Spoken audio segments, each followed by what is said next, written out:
नमस्कार दोस्तों, स्वागत है आपका बालाजी इस हिंदी क्लास में। तो दोस्तों, इस क्लास में हम बाल विकास एवं शिक्षा शास्त्र का प्रैक्टिस सेट हल करेंगे। इसके पहले इसके 2 प्रैक्टिस सेट दे चुका हूँ। अगर आप लोग ना देखे हो तो प्लेलिस्ट में जाकर के देख सकते हैं।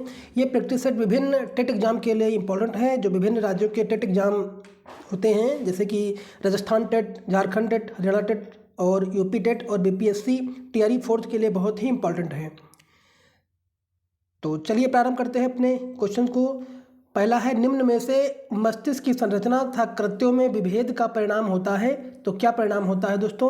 तो ये आपका जो परिणाम होता है डिसलेक्सिया मस्तिष्क की संरचना तथा कृत्यों में विभेद का परिणाम होता है। तो ऑप्शन नंबर सी दोस्तों सही हो जाएगा, क्योंकि यह एक पठन विकार है जिसमें अधिगम असक्ता की वजह से बालक को पढ़ने में कठिनाई होती है। तो ऑप्शन नंबर सी दोस्तों सही हो जाएगा। अगला क्वेश्चन है, निम्न बालकों की बुद्धिलब्धि निम्न में से है, साधारणतया उन्हें मानसिक न्यूनता ग्रसित की श्रेणी में रखते हैं। तो निम्न में से कौन सी श्रेणी है? तो ये 70 से कम बुद्धिलब्धि जिसकी होती है उसे साधारणतया मानसिक न्यूनता श्रेणी में रखते हैं, जिसकी 70 से कम बुद्धिलब्धि होती है। तो ऑप्शन नंबर ए दोस्तों सही हो जाएगा, क्योंकि 70 से कम बुद्धिलब्धि वाले बालकों की साधारणतया मानसिक न्यूनता ग्रसित की श्रेणी में ही रखते हैं। तो ऑप्शन नंबर ए दोस्तों सही हो जाएगा। अगला क्वेश्चन है, निम्न में से बच्चों में अमूर्तमान प्रत्ययों को ग्रहण करने की योग्यता होती है, निम्न में से किन बालकों में होती है? तो ये आपका बालक होती है प्रतिभाशाली बालकों में। प्रतिभाशाली बालकों में दोस्तों बच्चों में अमूर्तमान प्रत्ययों को ग्रहण करने की योग्यता होती है। तो ऑप्शन नंबर बी दोस्तों सही हो जाएगा, क्योंकि प्रतिभाशाली बच्चों में अमूर्तमान प्रत्ययों के ग्रहण करने की योग्यता होती है। और प्रतिभाशाली बालक वह होते हैं जिनकी बुद्धिलब्धि 130 से अधिक होती है दोस्तों। 130 से दोस्तों अधिक होती है बुद्धिलब्धि, वो होती हैं। और प्रतिभाशाली बालकों में मौलिक चिंतन की क्षमता, बुद्धि एवं व्यवहारिक ज्ञान की कुशल समायोजन, अत्यंत जिज्ञासु प्रवृत्ति और तीव्र अंतर्दृष्टि, रुचियों का विस्तृत क्षेत्र जैसी विशेषताएं दोस्तों पाई जाती हैं प्रतिभाशाली बालकों में। तो ऑप्शन नंबर बी दोस्तों सही हो जाएगा।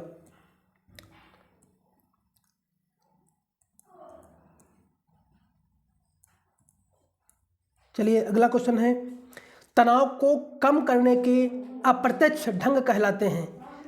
अप्रत्यक्ष ढंग क्या दोस्तों कहलाते हैं तनाव को कम करने के लिए? तो ये कहलाते हैं रक्षात्मक यांत्रिकता। रक्षात्मक तनाव को कम करने के लिए जो कहलाते हैं रक्षात्मक यांत्रिकता कहलाते हैं। तो ऑप्शन नंबर बी दोस्तों सही हो जाएगा, क्योंकि इसमें तनाव से तात्पर्य शरीर द्वारा आवश्यकता अनुसार किए गए अवशिष्ट अनुक्रिया से होता है, जैसे चिंता, क्रोध, नाराजगी, आक्रामकता इत्यादि व्यक्ति में तनाव उत्पन्न करती है। और तनाव कम करने के अप्रत्यक्ष ढंग रक्षात्मक यांत्रिकता कहलाते हैं दोस्तों। तो ऑप्शन नंबर बी दोस्तों सही हो जाएगा। निम्न में से कौन सी सामाजिक रूप से वंचित की समस्या नहीं है? तो कौन सी वंचित समस्या नहीं है दोस्तों? ये आपका हो जाएगा सामाजिक रूप से वंचित समस्या नहीं होती है।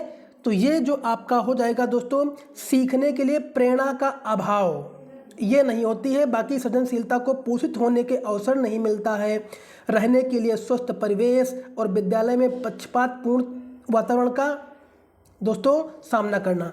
तो ये आपके सारे हैं, लेकिन सीखने के लिए प्रेरणा का अभाव नहीं है। तो ऑप्शन नंबर ए दोस्तों सही हो जाएगा।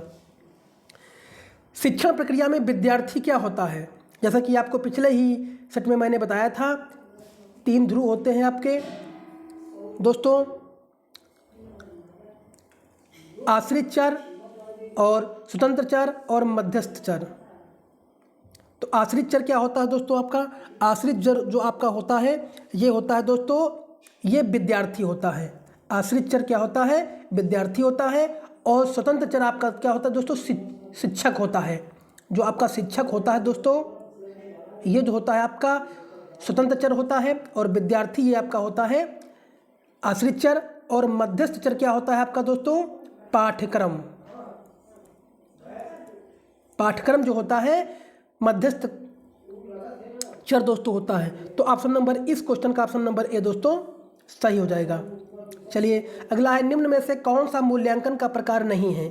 तो मूल्यांकन का प्रकार इसमें से कौन सा नहीं है?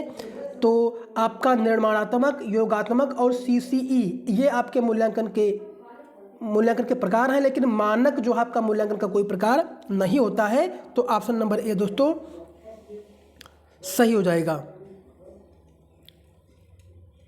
चलिए अगला देखते हैं, NCF 2005 बल देता है। तो NCF जो बल देता है वो किस पे बल देता है दोस्तों?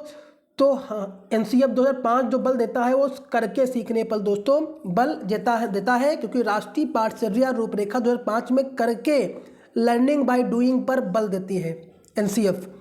और मानव विकास संसाधन मंत्रालय की पहल पर प्रोफेसर यशपाल की अध्यक्षता में गठित इस दस्तावेज में स्कूल को बाहरी जीवन से जोड़ने, पढ़ाई में रटन विद्या को हतोत्साहित और पाठचर्या पाठ्यपुस्तक पर ही आश्रित होने के साथ साथ व्यवहारिक जीवन से भी जुड़ी हो, मोटी किताबों और पाठ्यक्रमों के स्थान पर कम किताबों और छोटे पाठ्यक्रम जैसे नवीन विचार दिए गए हैं NCF में। तो ऑप्शन नंबर ए दोस्तों सही हो जाएगा।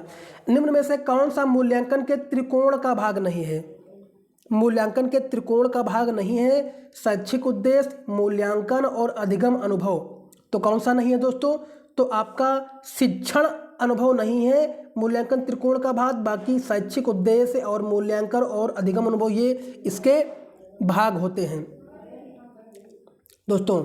और एक बहुत ही टारगेसन एवं एंडरसन जो है मनोवैज्ञानिक थे, इनकी परिभाषा जो एक दी गई है, इनकी एक जो है कथन दिया गया है कि शिक्षण प्रक्रिया तथा सीखने की क्रियाओं से उत्पन्न अनुभवों की उपयोगिता के बारे में निर्णय देना शैक्षणिक मूल्यांकन दोस्तों कहलाता है।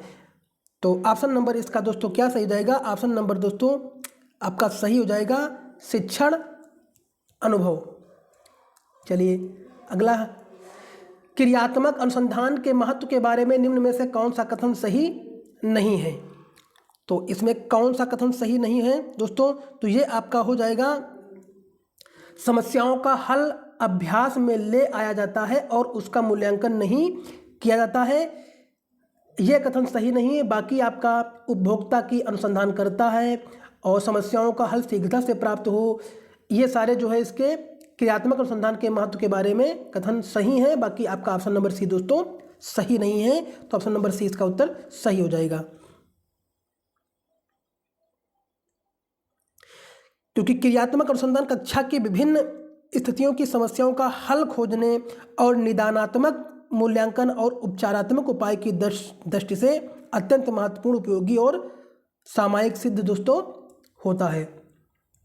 चलिए, RTE एक्ट 2009 के अनुसार शिक्षक हेतु प्रति सप्ताह कार्य के घंटे हैं।